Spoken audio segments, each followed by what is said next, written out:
Cedo la palabra para terminar a Francés de Rillo González, es el coordinador de proyectos de la Fundación Mémora. Y ahora que estás aquí, ha sido una de las personas que le ha dado forma a esta mesa. Queríamos hablar de arte, pero este señor que está aquí a mi derecha tiene un conocimiento en estos temas, fue capaz de guiarnos, de darle forma a una idea.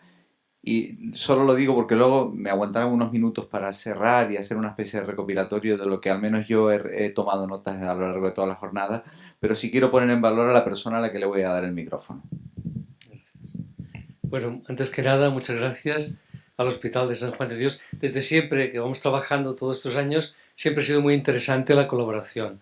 Al resto de profesionales, sobre todo que habéis estado espléndidos, y es precioso oíros hablar con esa emoción, con esa intensidad y además entendiendo de lo que estáis hablando porque estáis en la práctica clínica y a la vez incorporáis el arte. La medicina es el arte y la ciencia de curar, si no, no es medicina. ¿Eh? Entonces ese es un punto de partida creo que importante para entender de lo que estamos hablando, ¿no?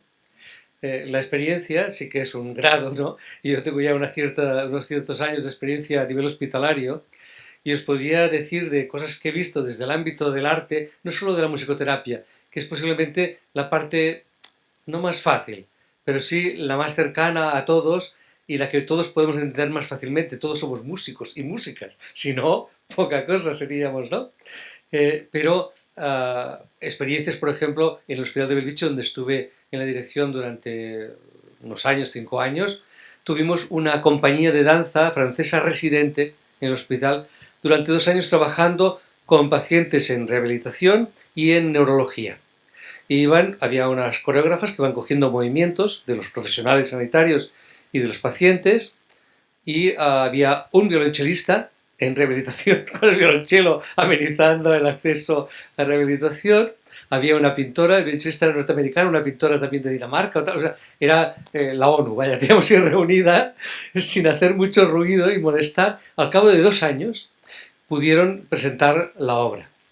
La obra fue una obra de aquellas que te rompe todo, que lloras, vaya, que te caen las lágrimas. Y era un solo recordé toda la vida, de una coreógrafa que era de Yugoslavia, de la antigua Yugoslavia, vaya, de Bosnia era directamente, bailando con una paciente con una hemiplegia, la paciente. Y era un solo compartiendo los dos. O sea, de golpe salieron y presentaron una obra que bailaban los bailarines, las bailarinas, con pacientes y trabajadores.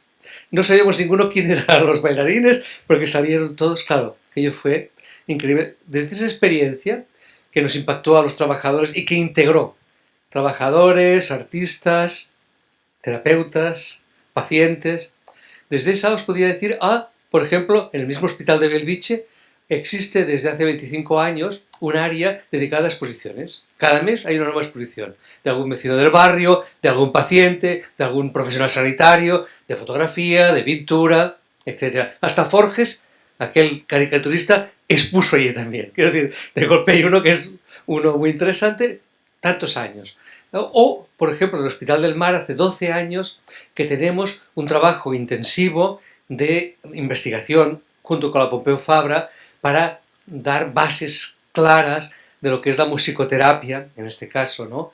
Y dar bases clínicas y neurofisiológicas para entender qué estamos haciendo, qué está ocurriendo, ¿no? O sea, la música nos altera o no a nivel neurofisiológico. ¿Hay alteraciones de córtex o de qué?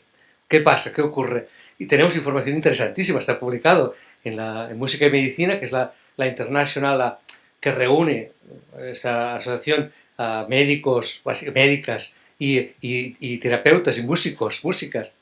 Hay muchísima evidencia. Posiblemente por eso la música, que está más cerca y que además nos mueve de todos, ¿no? Y hace que pacientes que llevan 4 años sin hablar con nadie, con una progresión a nivel neurodegenerativa, que de golpe se pongan a picar palmas, a saltar o a bailar.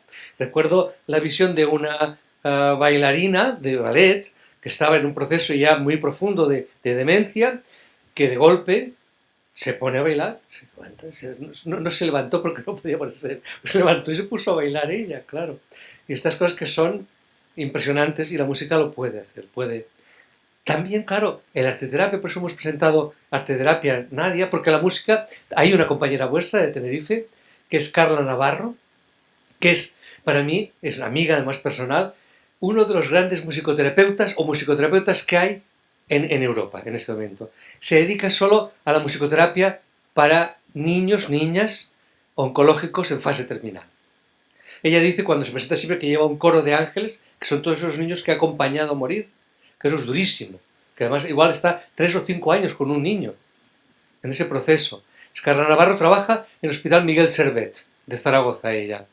Y es, ya digo, ella es doctora en musicoterapia, es la única que conozco, el único músico que es doctora en musicoterapia. Está trabajando en el Miguel Servet, se dedica a niños. Es hija de esta isla. Y cuando puede se escapa y hace surf por ahí, por algún sitio que me ha dicho que no sé exactamente dónde es. O sea, tenemos gente muy potente y con mucho tiempo detrás trabajando. Pero la arteterapia, como os decía, esto de danza, o el arteterapia, la expresión artística, yo creo que toda ella debe estar empapándonos en los hospitales, ya toca. Vaya.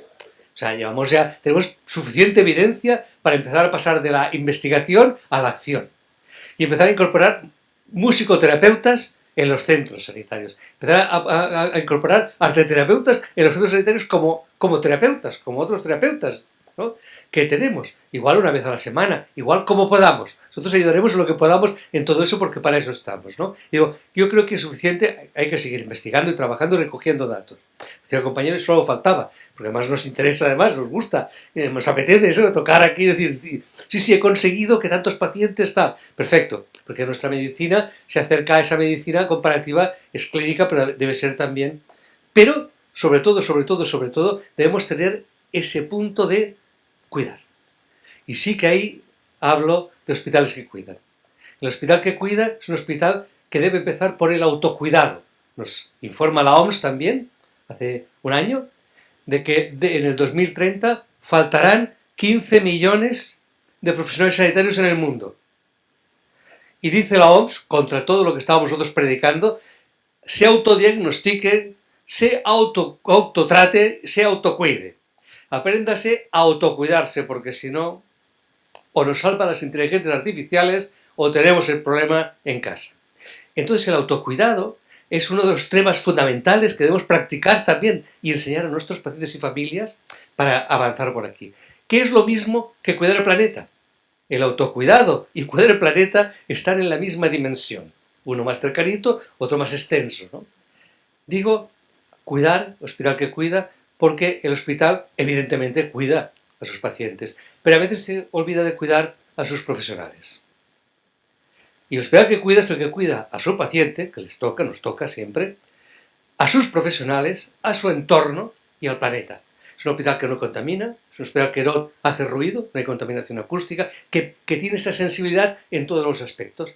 Y eso es un hospital que cuida. Y esa es la línea a mí, en la que me interesa y nos interesa como fundación el trabajo de la arteterapia y la musicoterapia como tal. En ese hospital que cuida y que lo tiene en la puerta puesto como algo así. Aquí, claro que curamos, queremos curar, pero poquito curamos. Ahora, cuidar, somos los primeros, ¿no? Muchas gracias.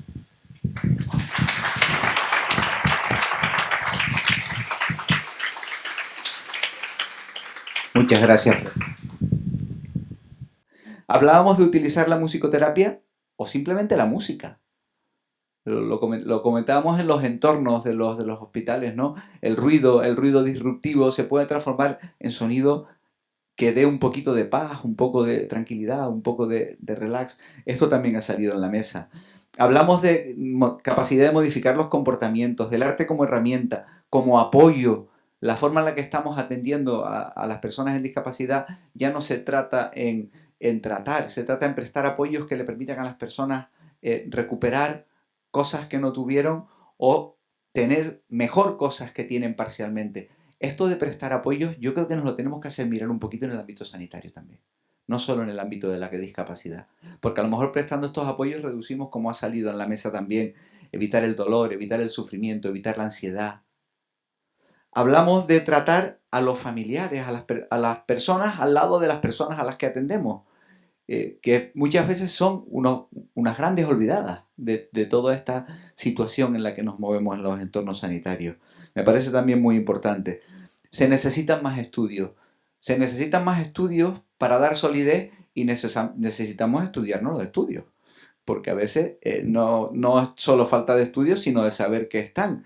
Y aquí, por ejemplo, tenemos personas que han dicho, yo me lo he vuelto a revisar y caramba, he encontrado un montón de cosas. Ya tengo herramientas para convencer al gerente o al director médico, DOPI, que también te toca algo. Y luego decía la creación de entornos que se comporten como momentos de encuentro. A mí me parece, fue casi de las últimas frases que anoté y me parece que como reflexión final nos puede quedar bien. Les quiero dar las gracias a todas las personas que han estado aquí acompañándonos. Les emplazo al año que viene, algo haremos, ¿verdad? Algo tendremos que hacer. Les agradezco a personas de otros centros sanitarios que nos han acompañado, a personas de la Universidad Europea que nos han acompañado, a personas de voluntariado que trabajan, que están ayudándonos aquí con personas también, a profesionales de nuestro hospital y desde luego a la Fundación Mémora por estar aquí, por acompañarnos, por inspirarnos para hacer esto y a las personas que han participado, para quienes les pido por favor un fuerte aplauso.